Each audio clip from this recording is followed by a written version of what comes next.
अब जब जमीन ही में पानी नहीं है तो कितना बड़ी मशीन ले आओ गड्ढा करावे, बतो धूरा ही उड़ने। ऐसा ही जब तक तुम्हारे भीतर ही भक्ति नहीं है तो कितना बड़ी मशीन आ जाए सायगढ़ में, तुम्हारी भी धूरा ही उड़ने। कितना बड़ी मशीन उठा के ले आओ पर धूरा ही उड़ने, और ना फिर हाथ के गड्ढा सक्सेज है पानी भर होए। हम और सिर्फ पित्तो कर सकत हैं। अब ढरोए को तो सीजन चल ही रहा हो, तुम्हारे नई नई मोटरें ले आए हुई हो या पुरानी कसी हुई हैं, तो पूरी मोटर कस के डायरेक्ट चलान लगे थे। पूरी मोटर कसी चटक नहीं चटका दे पानी आन लग नहीं आवे, ऊपर से सेक्शन भरने पर एक दो बाल्टी पे ऊपर से डारो फिर नीचे को पकड़ जे, ऐसा ही है। वो भी जब फुटबॉल अच्छी हो और बासर ने गाए हुए न कितना उड़ारत रहो, फिर आखिरी में तो कही दाऊ अब तो चेटा ढूंढो, गोबर घोरो बाल्टी में, वो नहीं सद रहो। तो इतने से हम तुम्हारी सेक्शन भर रहे हैं। अब जे के भीतर हो जे सो पकड़ जे अकौने भाव, तो अगले जन्म में गोबराई के काम के रहे हो। भगवान फिर गोबर भर है, जानवर बने हैं कि अब जाओ, जब भजन नहीं करो तो का जिंदगी। खूब नाम जप करो, खूब नाम जप करो, जितना अधिक से अधिक कर सकते हो उतना नाम जप करो। कल हम लोग नाम पे ही चर्चा कर रहे थे। महाराज जी कल हमने खूब नाम की वंदना सुनी, खूब वंदना सुनी। अब एक भाव देखना आप सब लोग, शत्रुधन का नाम शत्रुधन क्यों पड़ गया? कौन से शत्रु को मारा शत्रुधन जी ने? अरे लक्ष्मण ही को शत्रुधन नाम रख देते तो तनक बात बनोए हती। अब शत्रुधन की तो क्या जा तक नहीं सुनी, क्या के लिए मंथरा को छोड़ के को घुमा रो हुए। लिख दो जाके सुमरन तेरी पुनासा, नाम शत्रुधन वेद प्रकाशा। तो शत्रुधन ने किस शत्रु को मारा, इस पे थोड़ा सा आपका ध्यान खींचूंगा कि दुनिया में सबसे बड़े शत्रु को शत्रुघ्न ने मारा, इसलिए गोस्वामी जी ने इनका नाम शत्रुघ्न रखा। कौन से शत्रु को मारा? एक पंडित जी को लड़का, ध्यान से सुन जाइए, एक पंडित जी को लड़का भागवत पढ़ के आओ घरे। दुनिया का सबसे बड़े शत्रु का नाम बता रहा हूं आपको। एक पंडित जी का बालक भागवत पढ़ के घर आया। पंडित जी ने पूछा बेटा पढ़ाई हो गई? बोले हाँ पिताजी हो गई। सब जानन लगे, बोले 4 वेद 6 शास्त्र 18 पुराण कंठस्थ हैं। पिताजी बोले तो एक काम करो, हमारे सिर्फ एक प्रश्न को उत्तर दे दे। बोले का? हमें पाप के बाप को नाम बता दे बस, कि पाप के बाप को का नाम। लड़का हतो सतयुगी, लड़का सतयुगी हतो। उन्हें सोची पिताजी को जबई मोहब्बतें हैं, जब पाप को बाप मिल जाए। दवाई किताब घर से निकल गो। चलते चलते एक गांव में पहुंचा, और जब गांव में पहुंचा तो एक मकान देखा। आवाज लगाई पानी पिला दो। भीतर से एक महिला आई, पानी पिलाया। पानी पीने के बाद पंडित जी के बालक ने पूछा कि माता जी तुम कौन समाज की आओ? बा बोली कि पंडित जी जो सबसे मूर्खता को काम है जिंदगी में। बोले का? पानी पी के समाज में पूछो चाहिए, या तो पेल पूछ ले, और अगर पानी पी लो तब का लेने तुम्हें समाज से। पंडित जी बोले नहीं नहीं बताओ। बा बोली कि महाराज जी हम जाति की बेश्या हैं। और पंडित जी ने कही सत्यानाश हो गई, हम तो पहले ही से परेशान के पाप को बाप ने मिल रहा हो तो, और अब बेश्या के घर का जल पी लिया, अब हमें नर्मदा में 6 महीना पहले तो जो पाप धोने पर। वो बेश्या थी तो बेश्या, जाति से बेश्या थी, पर बड़ी भगवान की भगत थी। उन्हें विचार करो, उन्हें विचार करो कि काय को पंडित जी को लड़का नाय माए भटके हम ही बताएं दे रहा है कि पाप को बाप कया है। अब्बा बोली पंडित जी पानी तो पी लो, नाराज न हो। अरे नहीं नहीं तुमने सब नाश कर दो, अब हमें बरभान जाने। बोली तैसे 12 किलोमीटर है पहाड़ और शाम हो गई है, जंगल में है बहुत जानवर, सो तुम तई रुक जा, सवेरे चले जज्जो। पंडित जी बोले हद करें, तुम्हारे घरे रुक जाए। बोली महाराज कल है पुणे, हम सोच रहे अगर तुम रुक जाओ तो सवेरे हम 1100 की विदाई भी कर दें। पंडित जी ने सोची 1100 मुत की होत, अब का पता कब नो पाप को बाप मिल रहा हो। उतने दिना खर्चा तो चल है, सोने है सो बाहर डरे ने खटिया पे। ठीक है तुम्हारा भाव बड़ा अच्छा है, बाहर एक खटिया चदरा दे दो, हम पिताई बैठे। उन्हें खटिया बिछा दी और बताना दूर बैठ गए। पंडित जी बोले अब जाओ तुम सो।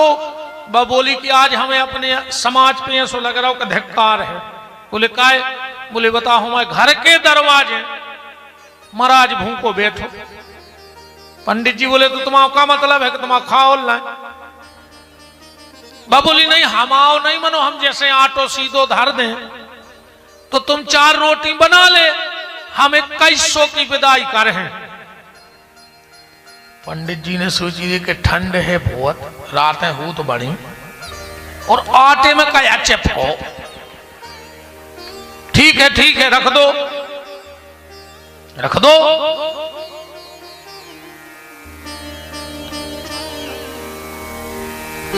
उन्हें आटो सीधो सामान रखो, और आटो सीधो सामान रख के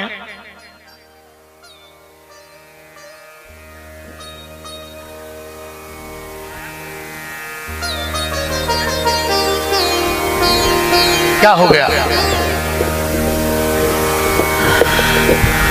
उन्हें आटो सीधो सामान रखो और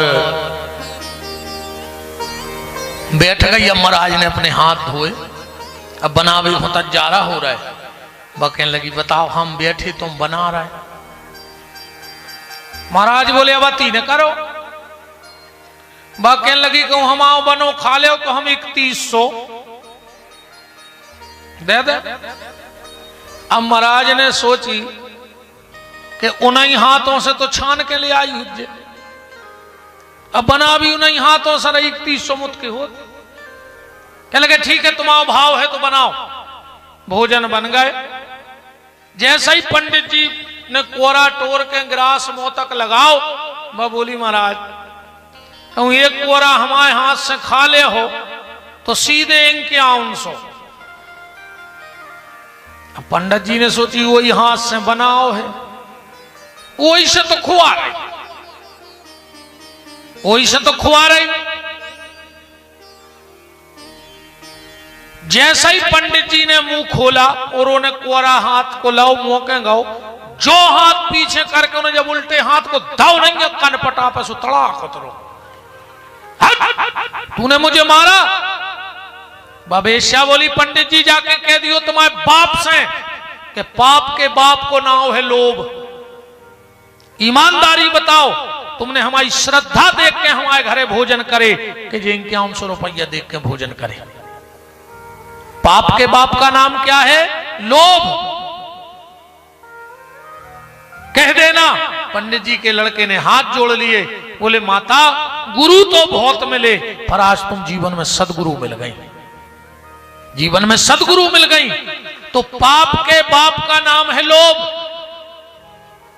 और महाराज मनु कह रहे हैं असंतुष्ट ध्वजा नष्टा, असंतुष्ट ब्राह्मण बहुत जल्दी नष्ट हो जाता है, बहुत जल्दी नष्ट हो जाता है। ब्राह्मण को मांगने का अधिकार नहीं है, ब्राह्मण को किसी शास्त्र में मांगने का अधिकार नहीं है, ब्राह्मण को दान लेने का अधिकार है। जो दान में मिल जाए वो स्वीकार कर लेना चाहिए, मांगना नहीं चाहिए। क्योंकि जिस दिन ब्राह्मण किसी से कुछ मांग लेता है वो अपने ब्राह्मणत्व के तेज को नष्ट कर देता है, मांगना नहीं चाहिए।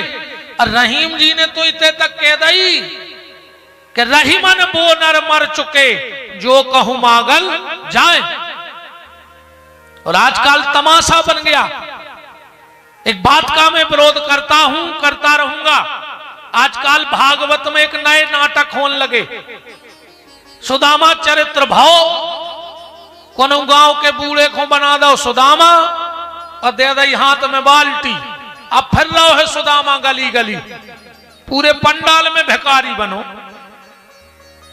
मैं चैलेंज करके कह सकता हूं, एक व्यक्ति बताए किस ग्रंथ में लिखा है कि सुदामा किसी के दरवाजे मांगने जाता था।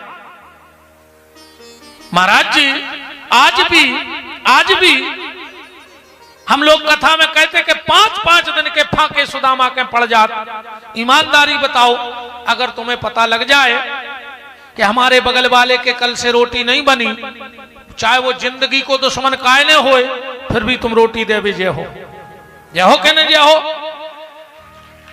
तो द्वापर के समय में कहीं ऐसा कोई नहीं था उतने बड़े गांव में कि सुदामा 5-5 दिन भूखा रहता था और कोई रोटी नहीं खिलाता था। सुदामा किसी से मांगता नहीं था, बताता नहीं था किसी को। आज तुम्हें पंडाल में कोनों को सुदामा बना के घुमा दो, 2-3 हजार रुपया की चिल्लर हुई है, तुमने जाजात नहीं डाल दे वो की बाल्टी में। वो 2-3 हजार के पीछे तुमने भगवान की मजाक बनाओ चालू कर दी। किस सुदामा की? जो सुदामा द्वारकाधीश की शेष सैया पे बैठा है और मेरे बांके बिहारी प्रभु श्री कृष्ण जिसके पांव दबा रहे हैं, वो सुदामा पंडाल में भीख मांगेगा? बताओ, मांगेगा सुदामा भीख? आजकल कथा कम राम जी लाएं ज्यादा होने लगी।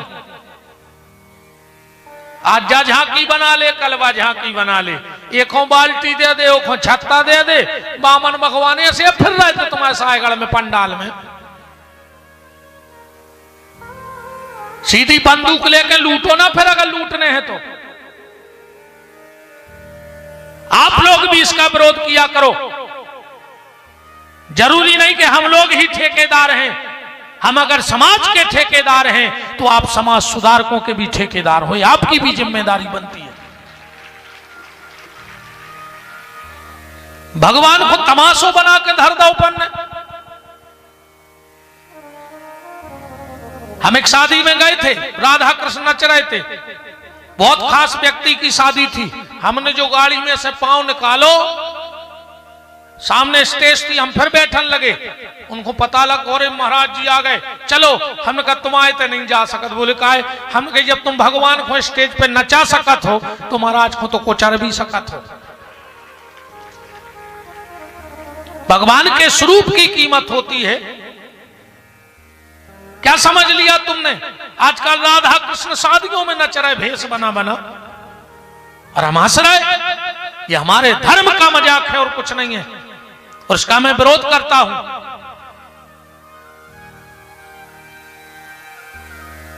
असंतुष्ट ध्वजा नष्टा, असंतुष्ट ब्राह्मण बहुत जल्दी नष्ट हो जाता है।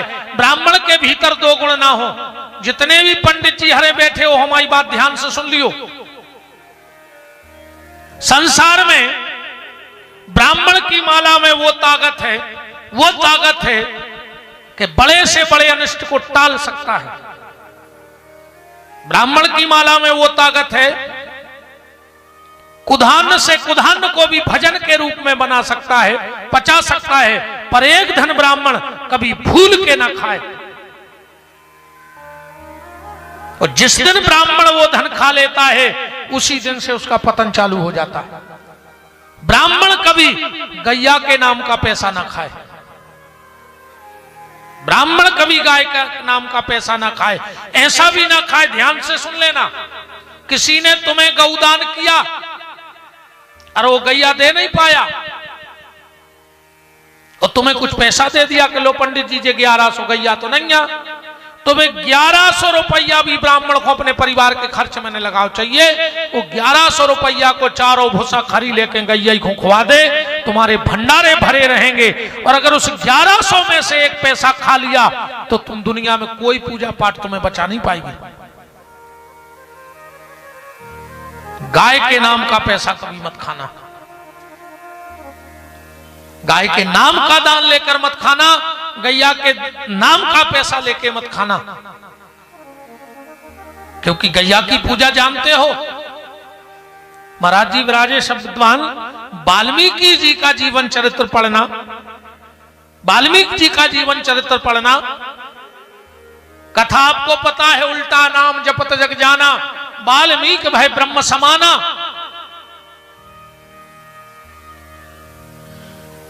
खूब भजन करो, वाल्मीकि ने खूब भजन करो, पर रामायण ने बन रही थी। एक दिन सप्तऋषि आ गए,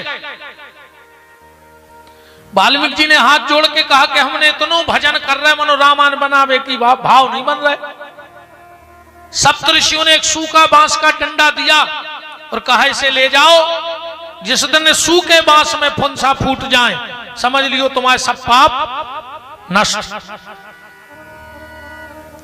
वाल्मीकि जी वो सूखो बांस को डंडा लाए, ये तीरथ हो तीरथ, जो पुण्य जो दान जो जाप जो अनुष्ठान सब करो, पर वो में फुंसा ने फूटे। वाल्मीकि जी ने सोची हमने ऐसो का पाप कर दो कि कोनो तीरथ में हमारे पाप नहीं धुब रहे। वाल्मीकि जी चलते चलते चले जा रहे हैं, कदा पे बांस को लट्ठ धरे हैं, का देख रहे हैं कि एक बाड़े में कुछ कसाई, एक बाड़े में कुछ कसाई 150 गैये बंद करे हैं, बगल में पानी भरा है। गायों की हालत बता रही है कि वो 4-5 दिन की प्यासी है, क्योंकि ये दुष्ट पापी कसाई गाय को प्यासा मारते हैं। क्योंकि गैया जब प्यासी मरती है तो उसका चमड़ा निकालने में इनको बड़ी सहूलियत होती है, इसलिए वो प्यासी गैया मारते हैं। वाल्मीकि जी समझ गए कि 3-4 दिन की प्यासी गैये हैं, अजय कसाई छेके हैं। वाल्मीकि ने मन में सोची कि जैसे 70 से 72 हमारे पाप तो मिट नहीं रहे, अब ने हमें रामायण बनाने बने सो मनो हम इन कसाओं को न छोड़, गैयों को पानी पिया के मान है। उठा के लट्ठ जब धर नहीं कसाओं में बोई सूखो बांस को, राहर सी कुचरी, और जैसे ही फाटका खोला गैये निकली, और जो गैयों ने पानी पिया उस सूखे बांस में 5-5 हाथ के फुंसा फूट के आ गए।